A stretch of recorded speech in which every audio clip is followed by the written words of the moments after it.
Morning, guys. It's Evolution Day. I'm so freaking excited. I can't even put it into freaking words. I go to work in a couple hours, but I am getting off a little early, so I will definitely be back way before the pay-per-view. I'll be able to eat, put on my outfit that I can't wait for you guys to see. I'm gonna post pictures of it on Instagram, and I'm also going to wear it in my pay-per-view review. So yeah. Also, there's a couple things that I want to talk about in this video besides the actual match. So what I'm going to do is I'm going to talk about the match, review the match, and then I'm going to get into those things, and then I'm going to eat and chill out until I have to go to work. So yeah. So let's get into the match. This match is, of course, you know I had to do a Bella Twins match. Nikki has a match and Bree's in a corner. This is a tag team match against Kelly and Naomi in the main event of NXT 2010. And I've always loved this match, and I haven't watched it in a while. But yeah, so I decided to do this match because this is honestly one of my favorite matches. And this really showcases like the Bella Twins, how they grew so fast in their first 2 years, and how you saw Naomi's potential so early, and how Kelly, you saw her, doing really good as well. So let's get into it.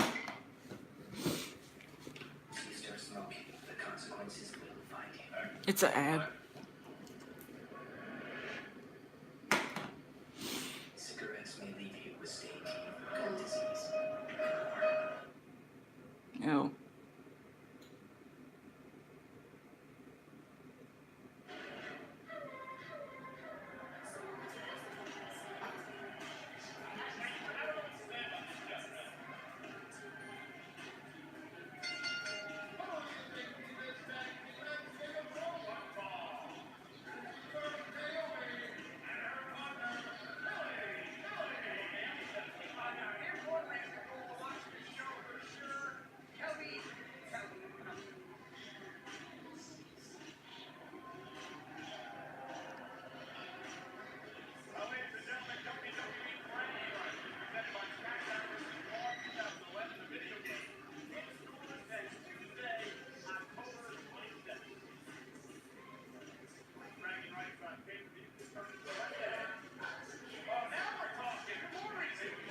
Love the Bellas.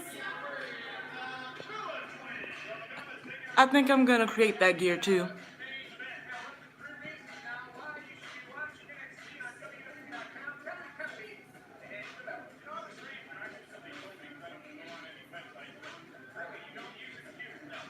Cole was so annoying on NXT. Oh my god. This is also the match where you really get to. This is also the startup, I think, of when they did the whole good twin, bad twin gimmick in NXT. And you really saw in this match how good Nikki works as a heel. That's the one thing that I always took from this match right from the beginning, was that Nikki works as that sassy, cocky, but can back it up heel. And when she turned on Brie, I saw a glimpse of this Nikki. And might I add that this match was great. I haven't watched it in a while, but I know that it was great.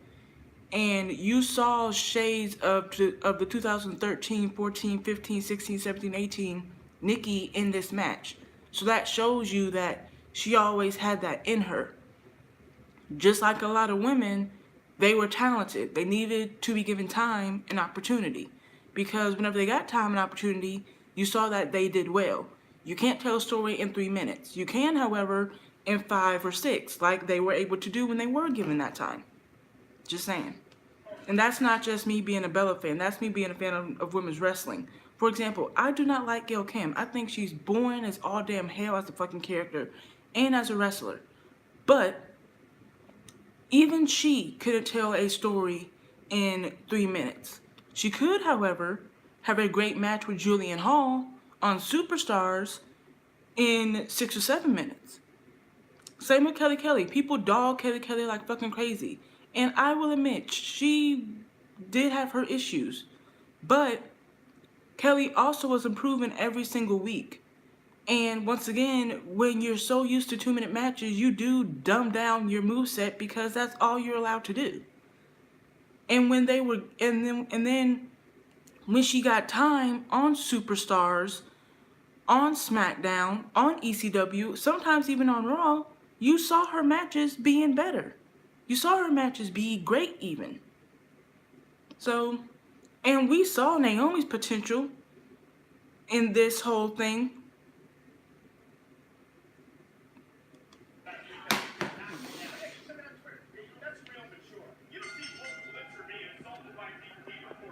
That's Nikki starting the match.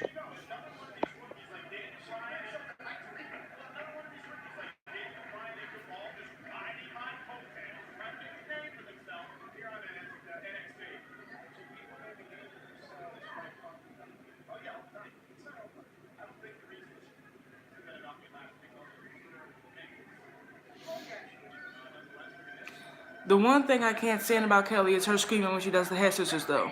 That is annoying.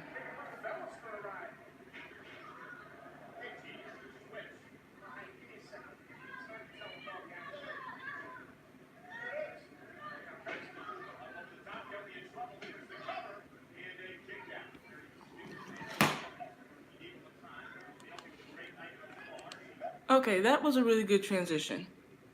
Let me see. Hold on.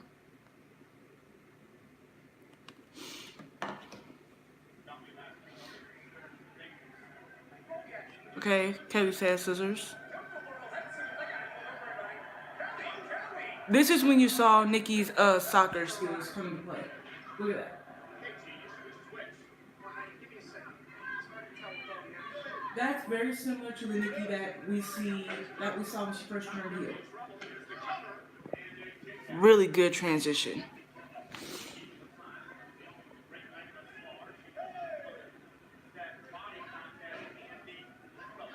Also, if you guys don't know, that move is a move that Alundra Blaze used to do. It's called the figure four takedown, and she used to do that move. And when the Bellas and when Nikki talks about like people that inspire her, she always said like Sensational Sherry, Alundra Blaze, Melina, Trish, and I'm like Beth, and I'm like, you could see a lot of inspiration that the Bellas get from older women's wrestlers, from their moves to their attitudes, and I really respect that. I like it. But I've always loved Twin Magic though, always. Well, not Twin Magic, Double Trouble. Well, I love Twin Magic too, but the move is called Double Trouble.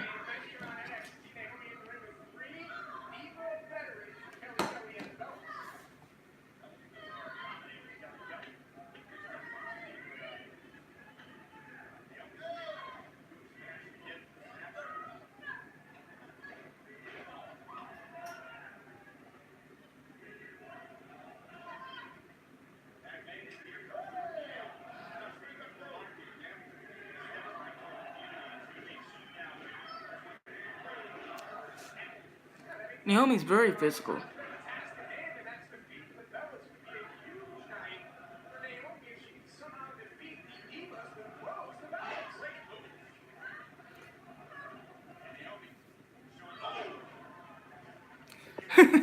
This is when you saw heel Nikki.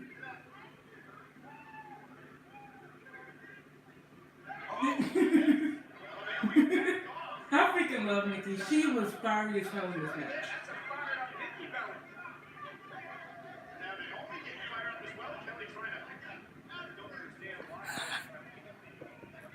I freaking love that. Nikki was not having it.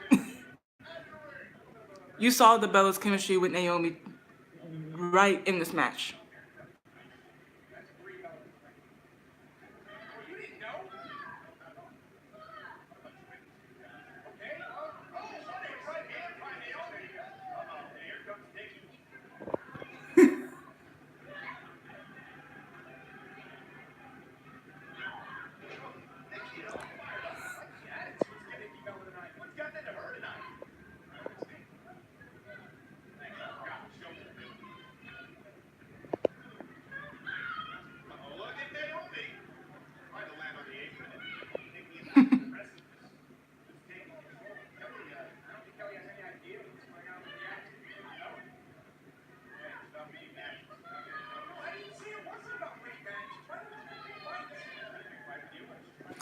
at this modified bow and arrow stretch.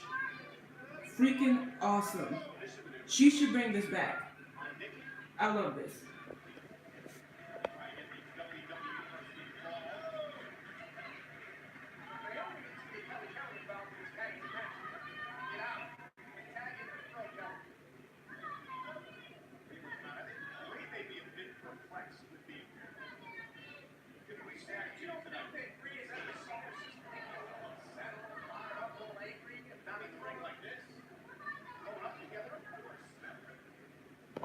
Look at this.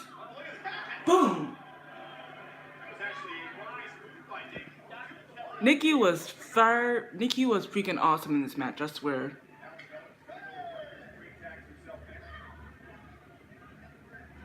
And then Naomi just went off.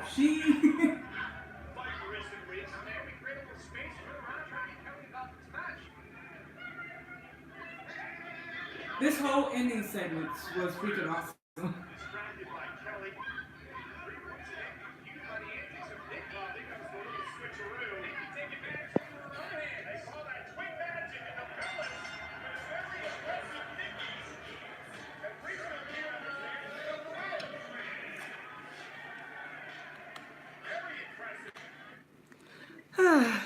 So my Bellas won, of course, but that was a really good match. I really like that match. I always have. You saw the Bellas and Kelly actually being given time to wrestle, and you saw that when they're given time, they do really well. You saw Naomi's potential in this match. You saw that Brie was a really good face and that Nikki was a really good heel. So yeah, I just love this match overall. It's just Nikki tackling Naomi after she kicked Brie. So freaking hilarious. I loved it. Now let's get into the comments. Or the rumors. Or whatever. Okay, so the rumor that was told yesterday was Nikki and Ronda have been practicing their match all week to make sure it goes over well in the main event position. And that's not surprising. They've been having Ronda practice her really big matches for about a week or two normally. And as long as it doesn't look too rehearsed, I think it'll be okay. Like Natalya versus Nikki at their Falls Count Anywhere match. Clearly, we know that some spots were, Clearly, we know that some spots were planned and all that, but it didn't look too rehearsed. So as long as it's like that, then I don't mind. And since Ronda is very new and she is very strong compared to a lot of the women. I mean, Nikki's strong too, but I mean, like, she could actually, like, hurt you compared to a lot of the women. They need to practice her big matches because if Nikki plans on staying, then we don't want her getting injured. So I can totally believe that.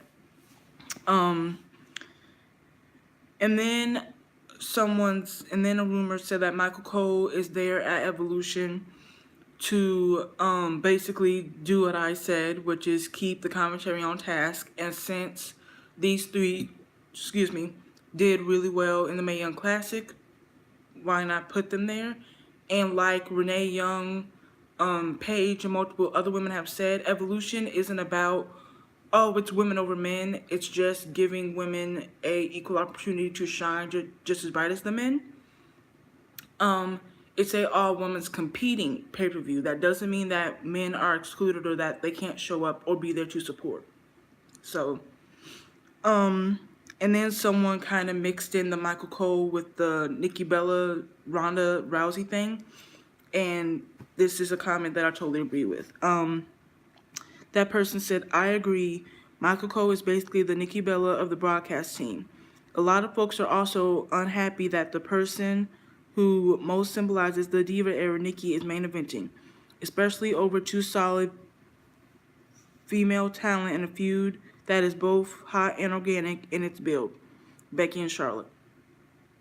That's my reaction to that. Like, it's not that, whatever.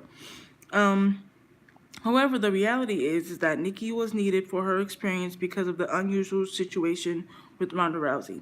Namely, Rousey is the biggest draw on the women's roster. She's also the only female talent with main event fight experience, but she's never done it in a professional in that done it in professional wrestling. That was worded really weirdly. A sport in which she is still transitioning. So Nikki is needed there to coach the biggest draw on the main roster through a main event match. The plan being that once Ronda gains this experience, she can carry her own in a future without Nikki and face other female talent who are popular in this era. Similar to Michael Cole is needed for his experience to build Beth and Renee to where they can take the lead in the future. Totally agree with that. Totally agree with that. And then someone said, in the case of Evolution, the only way Ronda not headlining works is if the WWE books her in a squash match.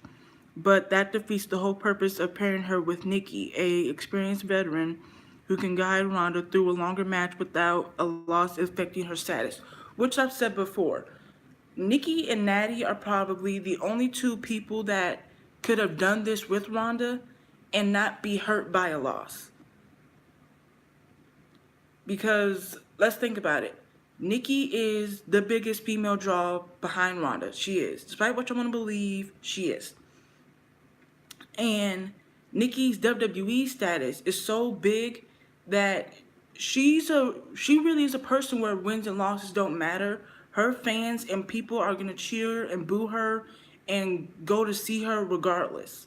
So her being in the story with Ronda only built her up more to where even if she loses, they're gonna say it's not like she lost in squash. She lost in a competitive match where she brought the fight to Ronda.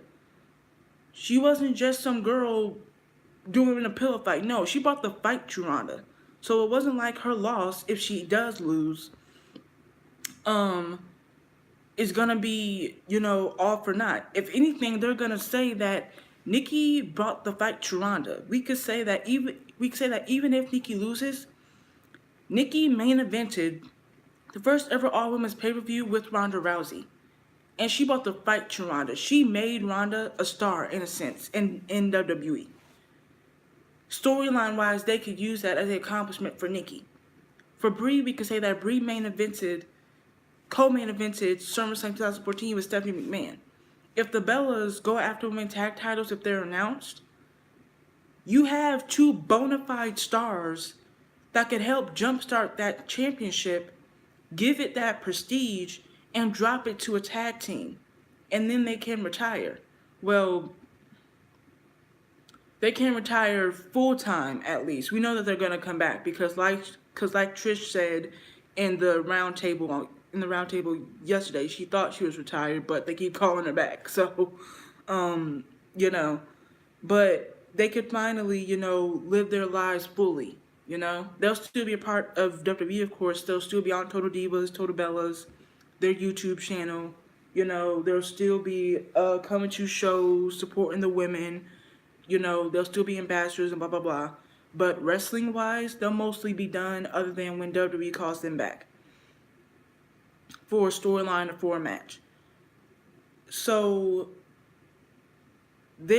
her losing to Ronda, if she does lose, does not affect her status. In fact, it increases her status. Because now people are going to be like, this so-called diva put a fight against Ronda to where Ronda almost lost the championship. Mind you, Ronda went against Stephanie McMahon and Triple H. She went against Nia Jax. She went against Alexa Bliss. And none of those people bought the fight to her the way that Nikki did. They could say that for Nikki. Nikki could say that. So that also makes sense as to why they went with Nikki. Because a loss won't hurt her. In fact, it'll probably help her. So, yeah. And like I said, if they do women's tag titles, the Bellas would be perfect to win it first. Not sure that they will, don't really care. I do feel like that they deserve to one with those titles, before they leave. But, yeah. Someone else said exactly this. Plus if a call needs to be made on the fly, which sometimes happens no matter how well rehearsed the match is beforehand and how professional the talent is involved, you have Nikki assisted by Reach make the call. I never thought I would find myself defending the Bellas, let alone their placement in the main event of a women's wrestling card, but it is clear that Nikki is there to take charge if the plan is disrupted. Totally agree with that. For example, Royal Rumble 2015. That was supposed to be Nikki versus Natty versus Paige. Nikki was supposed to retain, of course, but it got turned into a tag match because Nikki at a house show popped her quad. And no one knew. No one knew. You want to know why no one knew? Because Nikki and Natty both realized something was wrong, and instead of making a big fuss about it, they did another spot on the fly. It was supposed to be Nikki doing the rack attack. Nikki tried to do the rack attack. She ended up falling down, that type of storyline. Natty was able to throw her into the stairs. She popped her quad then. She got back in the ring. She told Natty something was wrong. She did the Bella Buster, and then they went backstage and they took care of it. But no one knew that the Bella Buster wasn't supposed to be the original finish. They called that on the fly. Nikki's one of those people that can do that and does it well. So yeah. And then someone said, "No, you're not defending the Bellas. You're just telling it how it is." And that's not to say Rhonda isn't insanely talented and as good as a performer either. The way she's adapted is nothing less than amazing. But sometimes something goes wrong. You miss a cue, a move, you slip up, and you need someone to help bounce you back and bring focus. Slips happen. And as a vet who can do that, hell, all vets can. And as a vet, Nikki can do that. Just imagine a match between Natty and Rhonda. That would be awesome since they've been training together and know each other's skill sets.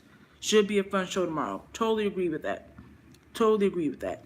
And then someone said, perhaps, but I'm sure Nikki is thankful. Imagine if they weren't practicing and Rhonda went too hard or too stiff. I doubt either woman would want to be calling the match on the fly. Like Alexa and Nia. Rhonda has injured them on the fly matches. Definitely needs practice. Totally agree. Totally agree with that.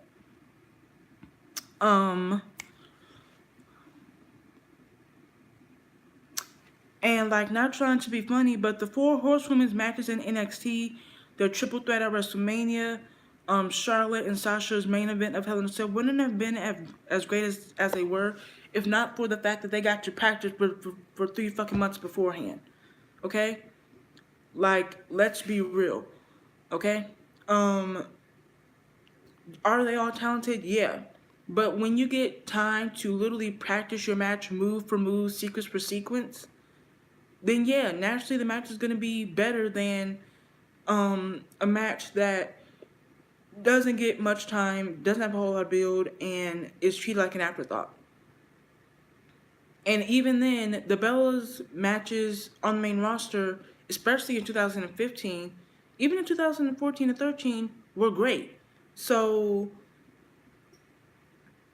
when you think about it, isn't there a bigger argument to say that with all the restrictions, with how well the women on the main roster were doing, that they would do even better in a place where their talent is maximized, bet more than they would do horrible because they're untalented? Just saying. But yeah. And then a little bit of sad news. Alexa Bliss broke her nose, and apparently she got a concussion at a house show, and she's gonna have to sit out of her match. But the good news is that Alicia Fox is gonna be in, and they made a perfect storyline transition of Alicia being the one to attack Lita and Trish on Monday. So it's not completely out of left field. It's not, completely random. They did set it up just in case Alexa couldn't compete. I feel like they did that because they wanted to make sure. I feel like they did that because they wasn't sure if Alexa could compete or not. They were hoping but just in case she couldn't, they wanted to have a backup plan. So yeah. Um, but I'm really, really excited for Alicia. Alicia is definitely deserving of this match. All four women are very talented in the ring, and all four women are known to do some crazy shit. So I know that this match is going to be great. Um, Alicia is definitely deserving of this spot. She's been here for 13 years, 1 year longer than the Bellas and Natalia. She, um, you know, hasn't really had a whole lot of big spots or a lot of chances to shine really hugely. So this is definitely a chance for her to show like what Alicia Fox is all about to the people that forgot. So yeah. And she missed out on the Women's Battle Royal and the Royal Rumble. So if anyone deserves a spot, it's Alicia. And also Alexa's gonna be there in their corner. So even though she's not in the match, you know that she's gonna play a part in the finish and all that type of stuff. So yeah, that's the plus side looking into it. Plus, Mickey said that she wanted to tag with Alicia more. And since Trish does want a one-on-one match against Alexa, I'm pretty sure that that match is going to happen at some point. So, yeah. Now, on to another thing. Stephanie McMahon's role at WWE Evolution. It is reported that Stephanie will be unveiling the women's tag titles. I could definitely see that being true. I thought that Stephanie's announcement when she announced the pay-per-view was women's tag titles, but it would make more sense for her to announce women's tag titles at this show to build it up and to have a tournament and all of that. So that totally makes sense. We all know that Stephanie was gonna get a role in this pay-per-view, and if this is her role, I'm perfectly okay with that. So I hope that that is true. And then the kickoff show, that is gonna be an hour. The pay-per-view is about 4.5 to 5 hours long. So in my opinion, because of that, and because of the matches that we have, I think the card is perfect. I think all the matches will get decent time. I think that they'll be placed really well. I think that we'll get to see some cool things. Of course, we'll probably get to see this. Of course, Stephanie will get her own segment. So yeah, I definitely think that with how long the pay-per-view is, that the card and the matches that we have, plus Stephanie's segment, is going to be perfect. So I'm literally just waiting for it to be time for me to go to work so I can go to work, get my shift done, come back home, put on my outfit, and then get ready for the pay-per-view. So I will see you guys in my pay-per-view review. Bye.